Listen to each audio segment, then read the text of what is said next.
ഇടതുപക്ഷ സർക്കാർ ഒരു മുതലാളിയെ പോലെയാണ് ഇപ്പോൾ പെരുമാറിക്കൊണ്ടിരിക്കുന്നത്.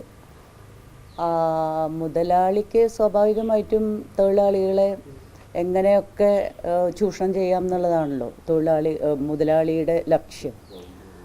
ആശാസമരത്തിൽ വലിയ സിവിൽ സമൂഹത്തിൻ്റെ വലിയ പിന്തുണയോടുകൂടിയാണ് ആശാസമരം ഇപ്പോൾ നടന്നുകൊണ്ടിരിക്കുന്നത്.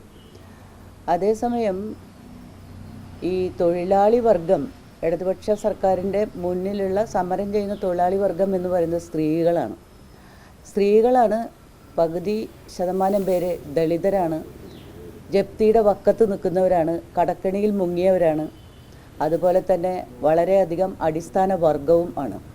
അപ്പോൾ ഈ രീതിയിലുള്ള എല്ലാ തരത്തിലും സംരക്ഷിക്കപ്പെടേണ്ടവരായിട്ടുള്ള, പ്രശ്നം പരിഹരിക്കപ്പെടേണ്ടവരായിട്ടുള്ള ഒരു ജനസമൂഹത്തിൻ്റെ സമരത്തെ വളരെ മർക്കടമുഷ്ടിയോടുകൂടി സമീപിക്കുക മാത്രമല്ല, മുഴുവൻ സിവിൽ സമൂഹത്തിൻ്റെ പിന്തുണയും കണ്ടില്ലെന്ന് നടിക്കുക കൂടി ചെയ്യുന്ന വലിയ അബദ്ധമാണ് ഇടതുപക്ഷ സർക്കാർ ഇപ്പോൾ ചെയ്തുകൊണ്ടിരിക്കുന്നത്.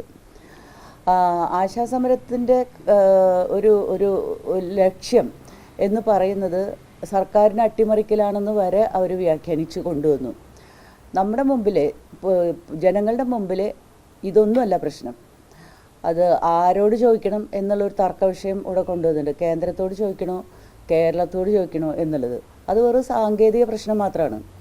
നമ്മുടെ മുമ്പിലുള്ള, അല്ലെങ്കിൽ എത്ര പേര് സമരത്തിലുണ്ട് എന്നുള്ളത്, ഒരാൾ മാത്രമേ ഉള്ളൂ സമരത്തിലെങ്കിൽ പോലും 232 രൂപ എന്നത് ഒരു തൊഴിലാളിക്ക് കിട്ടിയാൽ ജീവിക്കാൻ പറ്റില്ല എന്ന് പറയുന്ന യാഥാർത്ഥ്യത്തിനെയാണ് ജനങ്ങൾ ഇതേപോലെ പിന്താങ്ങുന്നത്. അങ്ങനെയുള്ള വലിയ ജനപിന്തുണയും അതുപോലെ തന്നെ ഇവരുടെ ആവശ്യവും പരിഗണിക്കാതെ കണ്ട് ഇനിയും ആശാസമരത്തെ നീട്ടിക്കൊണ്ടുപോകാൻ സർക്കാർ മുതിരരുത്. അത് വളരെ വലിയ ഒരു എതിരഭിപ്രായം സൃഷ്ടിച്ചു കഴിഞ്ഞിട്ടുണ്ട്. ഇപ്പോൾ തന്നെ ഒരു മുഖ്യധാര കക്ഷി രാഷ്ട്രീയ പാർട്ടികൾക്ക് അപ്പുറത്ത് കേരളത്തിൽ നടന്നിട്ടുള്ള ജനകീയ സമരങ്ങളിൽ നിന്ന് ഉരുത്തിരിഞ്ഞു വന്ന ഒരു വലിയ സമൂഹത്തിൻ്റെ അവബോധമുണ്ട്. ആ അവബോധം ഒരു ജനാധിപത്യ സമൂഹത്തെ, ഒരു പുതിയ ജനാധിപത്യ സമൂഹത്തെ സൃഷ്ടിക്കുന്നുണ്ട് എന്നുള്ളത് കാണാതെ ഇരിക്കരുത്. ഇതിനകത്തുള്ള ഒരു പ്രധാന വിഷയം, എന്തുകൊണ്ടാണ് ഒരു CPM-ന്, ഒരുപാട് തൊഴിലാളി വർഗ പാർട്ടി എന്ന അവകാശം CPM-ന് ഇപ്പോഴും ബോധ്യപ്പെടാതിരിക്കും? ഒരു മുതലാളിത്ത സ്വഭാവത്തിലേക്ക് എങ്ങനെയാണ് ഈ പാർട്ടി എത്തിച്ചേർന്നത്? ഇത് ബോധ്യപ്പെടാതെ കണ്ടല്ല. എനിക്ക് തോന്നുന്നത് ഇത് അത്ര വലിയൊരു പ്രത്യയശാസ്ത്ര പ്രശ്നമൊന്നും അല്ലെന്ന് തോന്നുന്നു. അതായത് ഈ സമരത്തിൻ്റെ പിന്നിലുള്ളത് ഒരു SUCI എന്ന് പറയുന്ന സംഘടനയാണ്. ആ സംഘടന അനഭിമതരാണ്. അതായത് എല്ലാ സമരങ്ങളുടെയും കുത്തകാവകാശം മുഖ്യധാര കക്ഷി രാഷ്ട്രീയ പാർട്ടികൾക്കാണല്ലോ. ഈ കുത്തകാവകാശം പൊളിച്ചുകൊണ്ട് SUCI പോലെയുള്ള ഒരു സംഘടന ആശാസമരത്തെ മുന്നോട്ട് വെച്ചിരിക്കുന്നു. ആ സമരം വളർന്നു വലുതായിരിക്കുന്നു. മൊത്തം സിവിൽ സമൂഹത്തിന് പിന്തുണ അവർക്ക് ലഭിച്ചിരിക്കുന്നു. ഇതിനെ തകർക്കേണ്ടത് ഇടതുപക്ഷ പാർട്ടിയുടെ ആവശ്യമാണ്. ഇപ്പോൾ ഇടതുപക്ഷ പാർട്ടി ഭരിക്കുന്നതുകൊണ്ട് ഒരുപക്ഷെ വലതുപക്ഷ പാർട്ടികളൊക്കെ ആശാസമരത്തിൻ്റെ കൂടെ നിൽക്കുമായിരിക്കും. പക്ഷെ ഇപ്പോൾ ഈ സമരത്തിൽ ഉള്ളത് ഒരു ദുരഭിമാനത്തിൻ്റെയും മർക്കടമുഷ്ടിയുടെയും പ്രശ്നമാണെന്നാണ് ഞാൻ മനസ്സിലാക്കുന്നത്. ഈ സമരം പരാജയപ്പെട്ടാലും ജയിച്ചാലും സമൂഹത്തിന് സന്ദേശം നൽകി കഴിഞ്ഞു. ആ സമൂഹത്തിന് നൽകുന്ന സന്ദേശം എന്ന് പറയുന്നത് ഏറ്റവും അടിസ്ഥാന വിഭാഗത്തിൽപ്പെട്ട മനുഷ്യർ, അവർ വർഗപരമായും ജാതിപരമായും ലിംഗപരമായും ഒക്കെ ഏറ്റവും പിന്നോക്കം നിൽക്കുന്ന മനുഷ്യർ, അവരെ പിന്തുണയ്ക്കുകയില്ല ഇടത് സർക്കാർ എന്ന് പറയുന്ന രീതിയിലേക്ക് സമൂഹം മനസ്സിലാക്കി കഴിഞ്ഞു. അവരെ പിന്തുണയ്ക്കുന്നില്ല എന്ന രീതിയിലേക്ക്. പിന്നെ ഞങ്ങൾ ആണ് ഇതുവരെ കൊടുത്തുകൊണ്ടിരുന്നത് എന്നും അതുകൊണ്ട് ഞങ്ങളോടല്ല സമരം ചെയ്യേണ്ടത് കേന്ദ്ര സർക്കാരിനോടാണ് എന്നുള്ളതാണ് ഇവർ ഉന്നയിക്കുന്ന ഒരു വാദമുഖം. സത്യത്തിൽ നമുക്കറിയാം, ഇവരോടാണ് ഓണററിയം കൂട്ടാനായിട്ട് സംസ്ഥാനത്തോടും ഇൻസെൻറ്റീവ് കൂട്ടാനായിട്ട് കേന്ദ്രത്തോടും ആണ് പറയേണ്ടത്. അത് വളരെ കൃത്യമാണ്. ഓണററിയം കൂട്ടി കേരളത്തിൻ്റെ ഭാഗം സേഫ് ആക്കാമല്ലോ.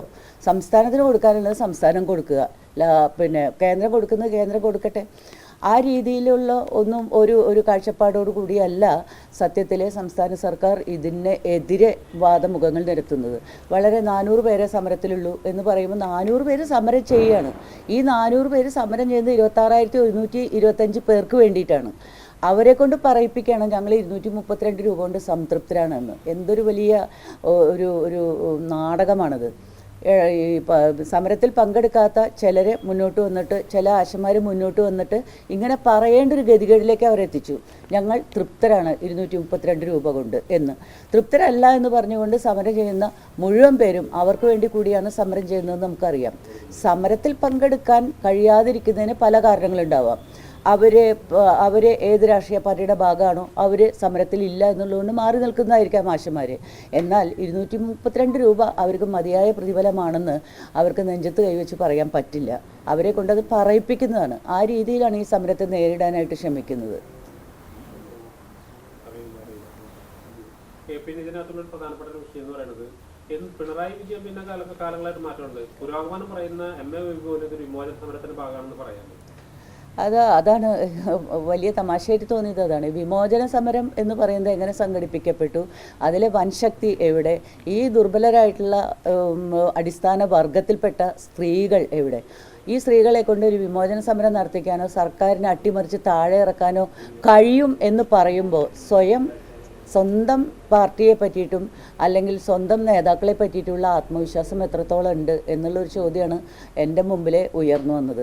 ഇങ്ങനെ പറയുമ്പോൾ അവരവരെ പറ്റി തന്നെ അത്ര വലിയ ഒരു എന്താ പറയുക, ബോധ്യമില്ലാത്ത പോലെയാണ് ഇത് വിമോചന സമരമാണ്, ഇത് ഞങ്ങളെ പാർട്ടിയെ ഭരണകൂടത്തെ അട്ടിമറിച്ചിടാനുള്ളതാണെന്ന് പറയുന്നത്.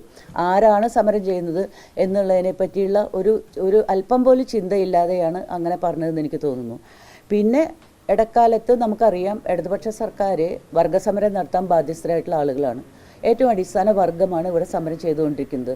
വർഗം മാത്രമല്ല, വർഗപരം മാത്രമല്ല, ലിംഗപരവും ജാതിപരവും ഒക്കെ ആയിട്ടുള്ള അടിസ്ഥാന വിഭാഗങ്ങളാണ് സമരം ചെയ്തുകൊണ്ടിരിക്കുന്നത്. വർഗസമരത്തിൻ്റെ പ്രത്യയശാസ്ത്രം ഉൾക്കൊണ്ട ആളുകൾ ഏറ്റവും ആദ്യം പരിഹരിക്കേണ്ട ഒരു പ്രശ്നവുമാണ് ഇത്. അപ്പോൾ അതുകൊണ്ട് പക്ഷേ ഏറെക്കാലമായിട്ട് നമ്മൾ കണ്ടുവരുന്ന ഇടതുപക്ഷത്തിൻ്റെ ഒരു മുതലാളിത്ത സ്വഭാവം അത് വളരെ കൃത്യമായിട്ട് രേഖപ്പെടുത്തപ്പെട്ട് കഴിഞ്ഞിരിക്കുന്നു ഈ സമരത്തോടെ.